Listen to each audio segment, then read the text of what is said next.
Ljubavni trougao završen tragedijom, posle pijane noći sa ljubavnikom i njegovom devojkom ubila ga zbog poljupca majka troje dece iz Illinoisa ubila je čoveka nakon što su on i njegova devojka odbili da je poljube.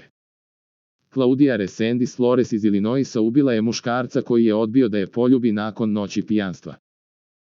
Majka troje dece iz Illinoisa ubila je čoveka nakon što je on i njegova devojka odbili da je poljube, tvrde vlasti. Claudia Resendis Flores, 28, upravo se preselila kod Jamesa Jonesa, 29, i njegove devojke u stambeni kompleks Rolling Meadowsu. Ovaj ljubavni trougao završio je fatalno. Njih troje su pili zajedno u četvrtak uveče kada je Resendis Flores zamolila Jonesa za poljubac, što je on odbio.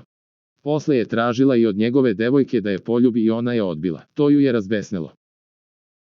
Sumnja se da je osumnjičena žena zgrabil pištolj koji se nalazio ispod jastuka na krevet, uperila ga u Jonesa i pucala mu u grudi. Jonesova devojka pozvala je hitnu pomoć. Kad je hitna pomoć došla, konstatovali su smrt. Osumnjičena žena negira da živi sa parom, poznaje ih i došla je da se druže, samo što se druženje pretvorilo u pakao. Resendis Flores je priznala ubistvo i privedena je.